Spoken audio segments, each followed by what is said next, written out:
사도신경으로 우리 신앙 고백 드리겠습니다.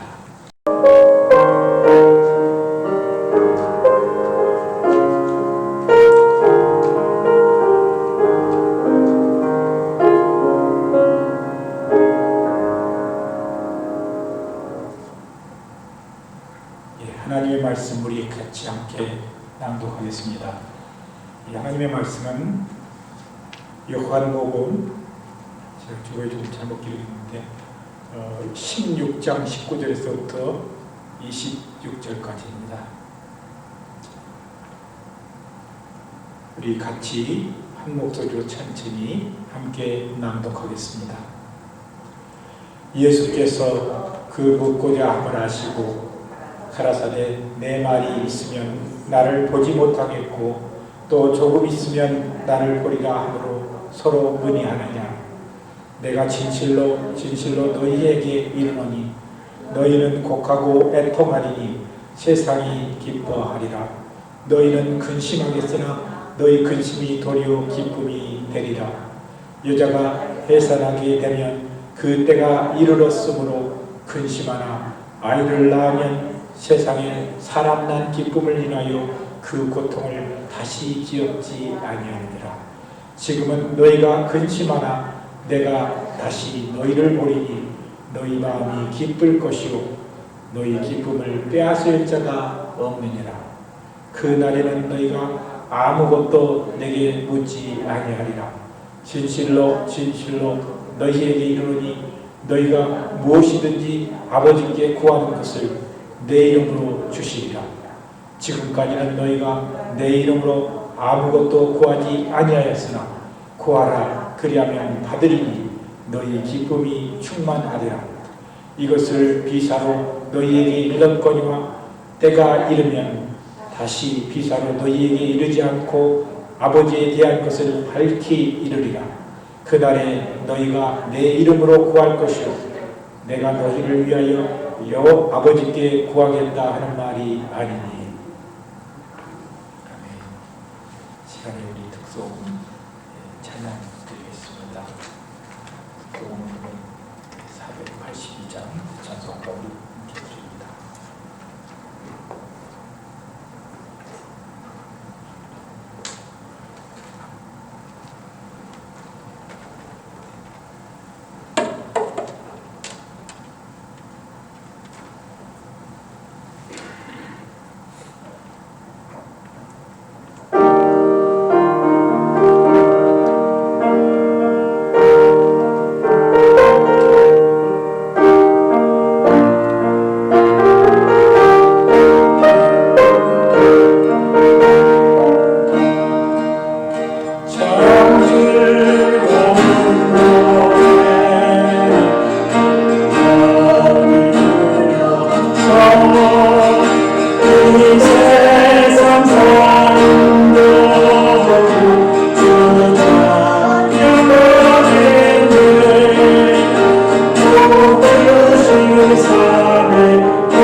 있습니다.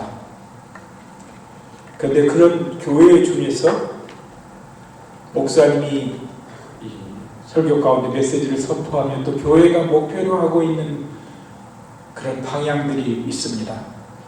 그런데 그 교회의 이 성격을 크게 두 가지로 나눌 수가 있는데, 하나는 이 목사님이 선포하는 메시지와 그 교회의 추구 방향이 그리스도께서 우리를 위하여 받으신 그 고난의 메시지를 많이 선포하는 교회가 있고, 또 하나의 교회는 예수 그리스도를 믿은 다음에 우리가 많은 복을 받는데 그 복을 중요시하는 그런 교회들이 있습니다. 사실 이 두 가지를 다 같이 맞게 밸런스를 맞춰서 강조하는 게 좋은데, 그런데 대부분의 교회들이 한쪽으로 치우친 면을 우리는 보이고 있다는 것을 알게 됩니다. 예수를 믿고 뜨거운 신앙을 가지면 병자가 치유되고 기적이 나타나기도 하지만, 때로는 우리가 당하고 있는 시련들이 더 길어 견디기 힘들 때도 많이 있습니다.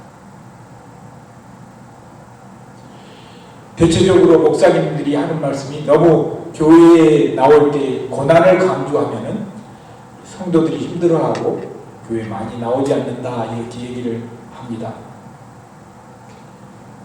그러나 오늘 우리 본문을 읽은 본문을 통해서 보면은 우리는 세상 가운데 살면서 그리스도인이기 때문에 다른 사람들과 달리 더 고난을 받을 때가 많다는 것을 우리는 알아야 합니다. 오늘 본문에서 하나님의 본체이시고 그의 아들이신 예수 그리스도께서 우리 성도의 시련과 기쁨에 대하여 말씀하고 계십니다. 20절에 내가 진실로 너희에게 이르노니 너희는 곡하고 애통하리니 세상이 기뻐하리라. 너희는 근심하겠으나 너희 근심이 도리어 기쁨이 되리라고 말씀하십니다. 아마도 우리가 사순절을 맞이하여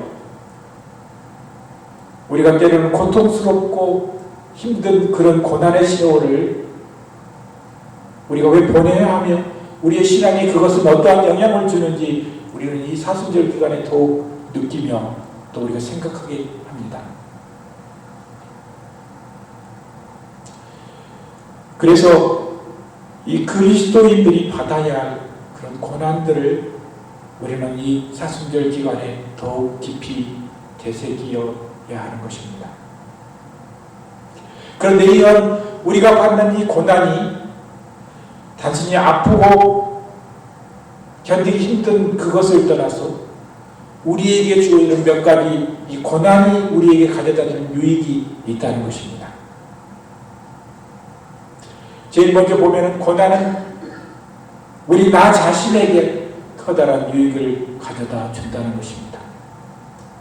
시편 119편 71절에 고난당한 것이 내게 유익이라 이를 인하여 내가 주의 율례를 배우게 되었나이다라고 고백하고 있습니다.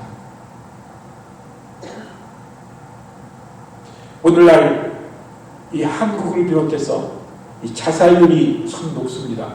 그런데 가슴이 아픈 것은 기독교인들도 자기 생명을 자신 스스로가 끊는 사람들이 많다는 것입니다. 얼마 전에 여기 미국의 큰 교회의 한 성도님이 그런 일이 발생하여 목사님이 이 장례식을 어떻게 주도를 해야 하느냐 이런 근심에 빠진 적이 있다는 것을 들었는데, 오늘 한국에도 아마 우리가 일반인들은 우리가 잘 그런 소식을 접하지 못하지만은 이 한국의 연예인들 중 특별히 기독교인들의 연예인들이 자살을 기도하는 경우가 많이 있습니다. 이것은 아마도 평소에 고난에 대한 훈련이 부족하기 때문입니다. 좋은 것만, 영광스러운 것, 그런 것만을 추구하다가 어느 날 다른 사람들로부터 소외되고 아무도 자기를 돌아보지 않냐고 홀로라고 생각했을 때 더 이상 내가 세상을 살 그런 의욕이 없고 살아야 할 이유가 없다고 생각해서 그렇게 자기 생을 마감하는 사람들이 있습니다. 이것은 바로 내가 고난 속에서 단련되고 내가 성장할 때 그만큼 고난을 받으면 나의 자신 스스로 더 성숙하고 더 신앙적으로 더 굳건히 설 수 있다는 것입니다. 고난이 바로 우리에게는 훈련이 되는 것입니다. 두 번째, 고난은 다른 사람에게 큰 유익이 되기도 합니다. 내가 고난을 당한 그때에는 내가 주신 그 고난을 이해하지 못했지만 그것이 나 주위의 사람들에게 또 나의 가족에게 커다란 유익이 될 때가 많이 있습니다. 여기 한 예화가 있습니다. 유럽 노르웨이의 한 어부가 두 아들을 데리고 살았습니다. 어느 날 두 아들을 데리고 바다에 이제 나가게 되었는데 화창한 봄날 이 세 부자는 고기잡이에 필요한 것들을 챙기고 어머니가 정성껏 마련해준 점심을 들고 어머니의 배웅을 받으며 바다로 나왔습니다. 그런데 오후가 되자 말등하늘이 음산해지면서 바람이 불기 시작합니다. 그리고 먹구름이 온 하늘을 덮고 곧 폭풍과 함께 큰 비가 쏟아지기 시작합니다. 세 부자가 탄 조그만 배는 맹렬히 배를 때리는 노도 광풍과 싸워야 했습니다. 그렇게 하다 보니 도무지 방향을 잡을 수가 없이 표류하게 되고 말았습니다. 곧 절망의 밤이 그들에게 찾아왔습니다. 그런데 먼 곳에서 타오르는 불빛이 하나 보입니다. 포구 쪽에서 타오르는 이 불빛이라 생각하여 죽을 힘을 다하여 그들은 키를 잡고 포구를 향해 노를 지었습니다. 천신만고 끝에 포구에 도착한 세 부자는 마중 나온 아내와 재회를 했습니다. 그런데 기쁨에 가득 차야 아내 얼굴이 고통에 차 있습니다.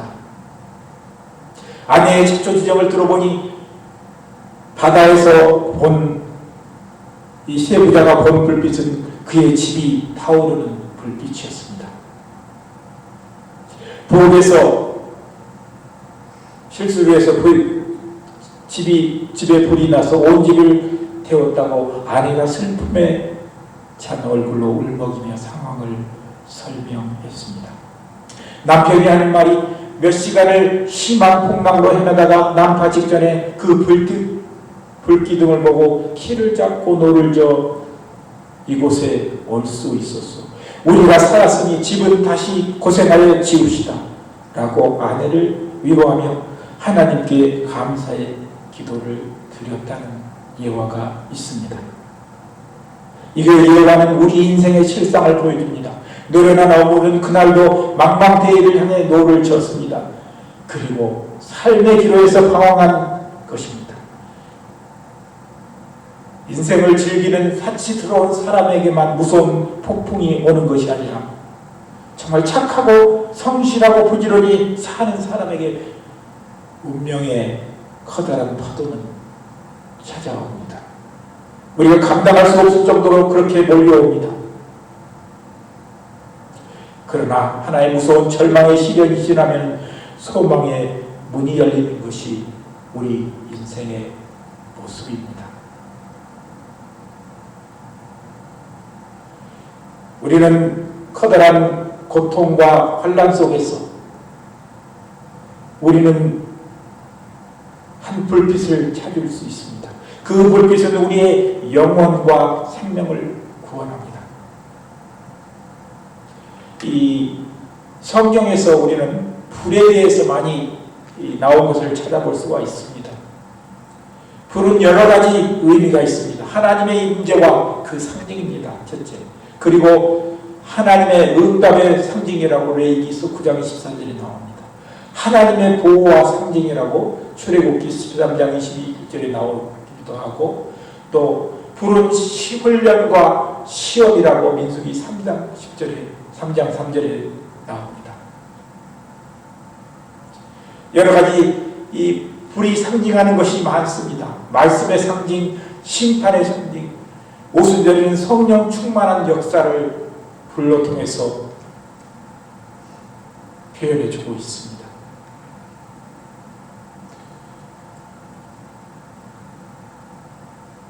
우리는 고난과 역경 속에서 우리가 받아야 할 것이 있는데, 그것은 바로 성령의 불입니다.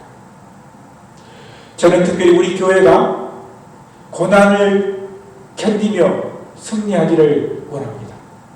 그런데 단순히 그 고난으로 끝나는 것이 아니라, 고난이 끝난 다음에 우리는 분명히 주 앞에 성령의 뜨거운 불을 받아야 합니다. 그래야만 우리 삶이 변하고 우리의 삶 속에 기적들이 일어나는 것입니다. 세 번째, 고난은 해산의 수고와 같습니다. 본문 21절에 여자가 해산하게 되면 그때가 이르렀으므로 근심하나 아이를 낳으면 세상에 사람 난 기쁨을 위하여 그 고통을 다시 기억지 아니하느니라고 했습니다. 예수께서 바로 제자들에게 해산의 진통과 흡사한 고통이 있을 것이라고 말씀하십니다. 고통은 마땅히 우리가 통과해야 할 관문인 것입니다. 그리고 후에 오는 놀라운 은혜로 인하여 그 고통을 잊혀지게 될 것입니다.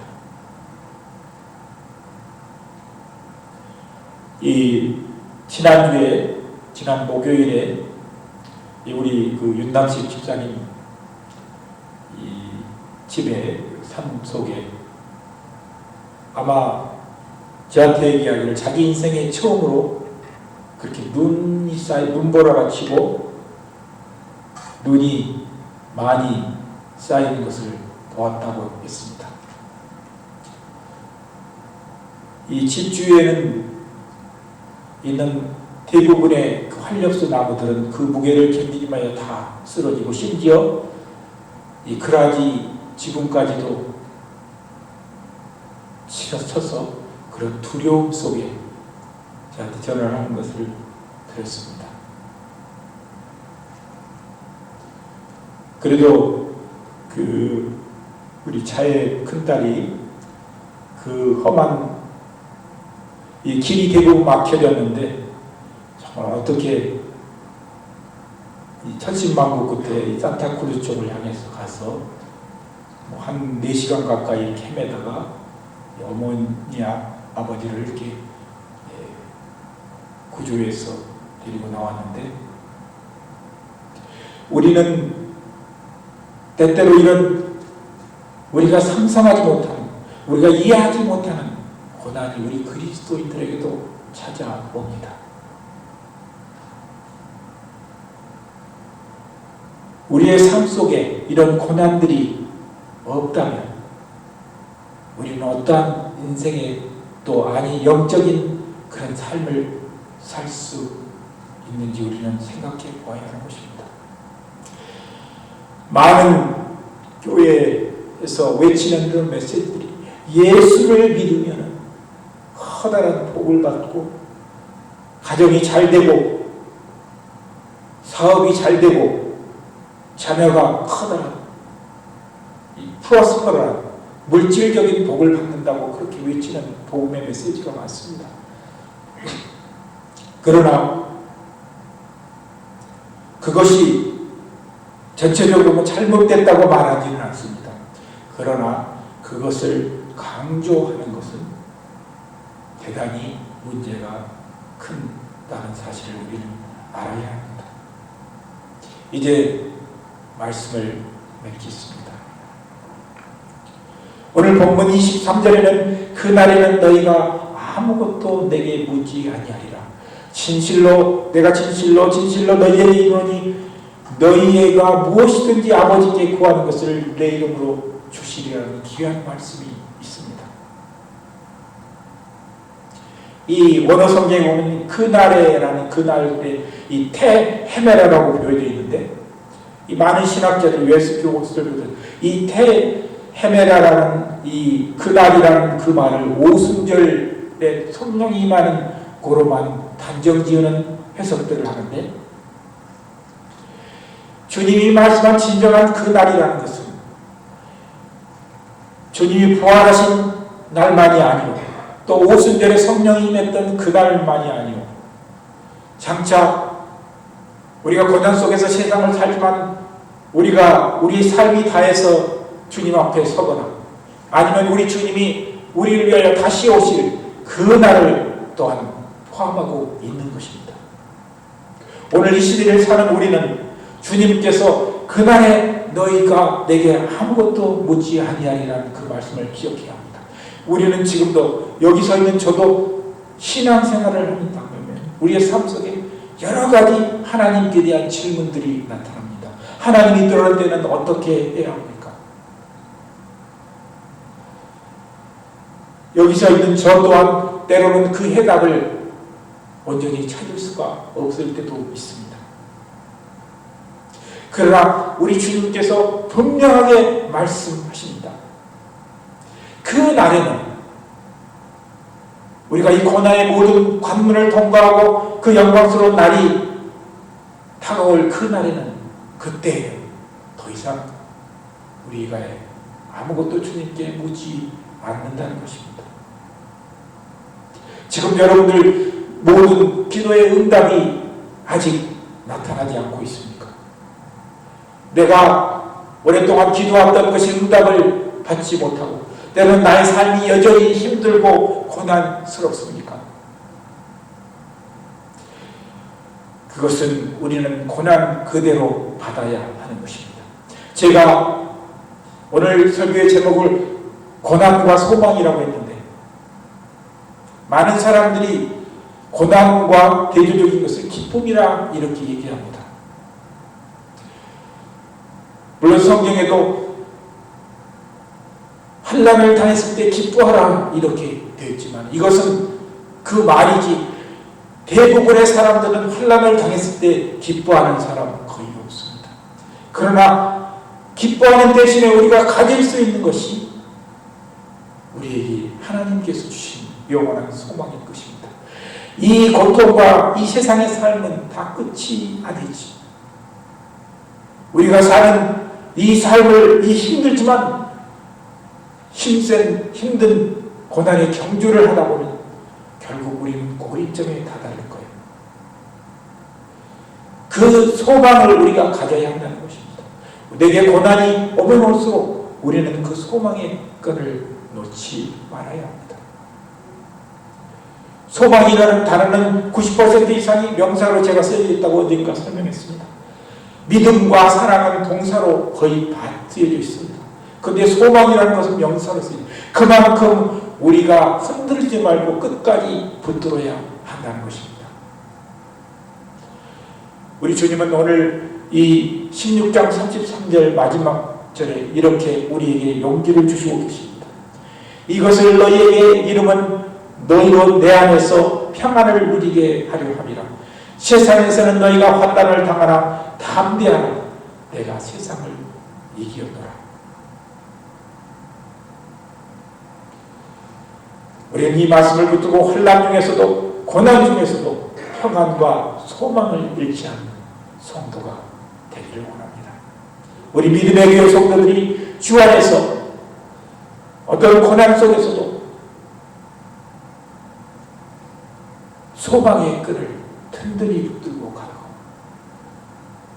내 어떠한 어려움 속에서도 주님을 향한 그 신뢰와 리스펙, 우리는 신앙의 가장 커다란, 우리가 신앙 안에서 가져야 할 두 가지 단어가 있는데, 우리 주님을 향한 믿음과 그리고 리스펙트, 예수님을 존경하는 것은 물론 다른 주의 성도들을 존경하고 그들의 삶을 귀하게 여기며 그들과 함께 고난을 함께 나누며 소망의 끈을 든든히 붙들고 나가는 성도가 되시기를 예수 그리스도 이름으로 간절히 기도드립니다. 우리 함께 함께 기도하겠습니다. 보이는 소망이 아니니라고 하셨습니다.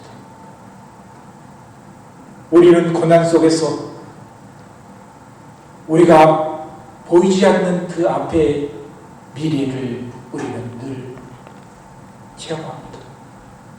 그러나 우리 주님께서 분명히 우리에게 말씀하시기를 그날에는 너희가 아무것도 내게 묻지 아니하리라 하신 것처럼 우리는 그 훗날 확실하게 내게 응답이 다가오고 그 주님이 우리에게 주셨던 그 고난의 의미를 되새기고 감사하는 그날이 우리에게 다가올 줄 믿습니다.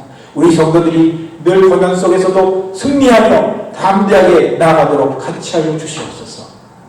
감사드리며 예수 그리스도의 이름으로 간절히 기도드리옵나이다. 아멘. 우리 찬송가 481장 새 찬송가